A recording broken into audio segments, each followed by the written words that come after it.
अब हम आपको न्यू इंडिया में दिखने वाली न्यू रेलवेज में होने वाले बदलावों के बारे में भी बता देते हैं।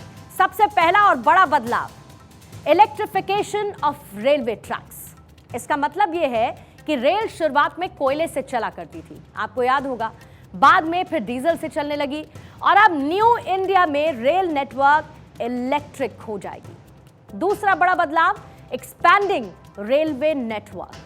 भारत में रेल नेटवर्क को लगातार बढ़ाया जा रहा है, मीलों मील, किलोमीटर किलोमीटर इसको फैलाया जा रहा है। डबलिंग ऑफ रेलवे ट्रैक्स, यानी कि रेल की पटरियों को डबल लाइन में परिवर्तित किया जा रहा है। इसके साथ ही upgradation of railway stations and trains with modern amenities, यानी रेलवे स्टेशंस का भी आधुनिकीकरण किया जा रहा है। रेलवे स्टेशंस अब पूरी तरीके से बदले जा रहे हैं, ट्रांसफॉर्म हो रहे हैं।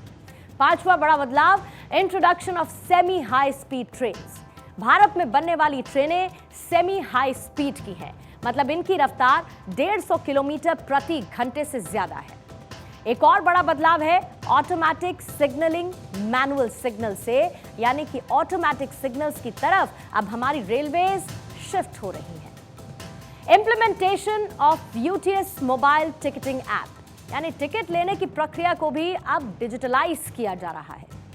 Commissioning of India's longest railway tunnel, लंबे टनल्स के लिए बजट पास भी किया जा रहा है। और इसके साथ ही बैलेस्टलेस ट्रैक, यानी कि नई ट्रेनों की रफ्तार को देखते हुए एक नए तरीके के ट्रैक का निर्माण किया जा रहा है, जिसे बैलेस्टलेस ट्रैक नाम दिया गया है। रेलवे नेटवर्क का आधुनिकीकरण युद्ध स्तर पर चल रहा है और इसको आप ऐसे समझिए कि जम्मू और कश्मीर से लेकर कन्याकुमारी तक वंदे भारत ट्रेन के जाल को बिछाने की तैयारी की जा रही है। इसके लिए जम्मू कश्मीर में टनल्स तैयार किए जा रहे हैं, तो वहीं साउथ में ब्रिज भी बनाए जा रहे हैं। ये अभी से देखने में किसी इंजीनियरिंग मार्वल की तरह दिखते हैं। एक ऐसा ही ब्रिज पाम्बन, जो कि भारत के तमिलनाडु में बनकर तैयार हो रहा है, उसकी तस्वीरें भी आपको जरूर देखनी चाहिए।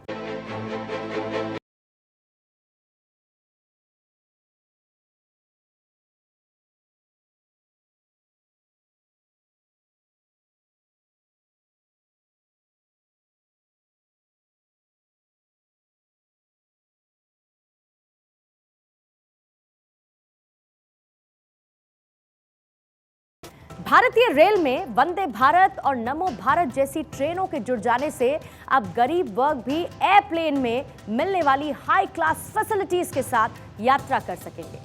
ऐसा सिर्फ हम नहीं, बल्कि प्रधानमंत्री नरेंद्र मोदी भी कह रहे हैं। प्रधानमंत्री मोदी ने न्यू इंडिया की आधुनिक ट्रेनों को गरीब वर्ग को समर्पित किया। उनका कहना है कि अब देश में चमचमाते एयरपोर्ट ही नहीं, बल्कि चमचमाते रेलवे स्टेशंस भी नजर आएंगे। हमारे यहाँ शानदार एयरपोर्ट बनाने की फैशन तो है, क्योंकि बड़े बड़े लोग वहाँ जाते हैं, लेकिन मोदी की दुनिया कुछ अलग है। जहाँ गरीब और मध्यम वर्ग का व्यक्ति जाता है, मैं उस रेलवे स्टेशन को एयरपोर्ट से भी बढ़िया बना दूंगा। भारत की रेल सेवा का न सिर्फ रंग बदला है, बल्कि उसका अंदाज भी बदल चुका है। इन बदलावों को पूरी दुनिया बड़े गौर से देख रही है और यही वजह है कि दुनिया की तमाम एजेंसीज अपने आंकड़ों में साफ कर रही हैं कि आने वाला दौर भारत का होने वाला है। भारत अपनी रफ्तार को बढ़ा चुका है। कभी इंजन के सिर से धुआं फेंकती ट्रेनों का दौर जा चुका है। भारत में रेल की पहचान अब वंदे भारत से है, नमो भारत से है, जो दुनिया के किसी भी विकसित देश के रेल नेटवर्क से कम नहीं है। आज भारत खुद अपनी ट्रेन बना रहा है और दुनिया के कई देश इन ट्रेन्स का कोटेशन हमसे मांग रहे हैं। दुनिया अब उस तरफ देख रही है जिस तरफ भारत का मंच सजा है, और इस मंच पर एक झांकी भारत के नए आधुनिक रेल नेटवर्क की भी है। जाहिर है यही है बदलते भारत की एक और बदलती और सुखद तस्वीर।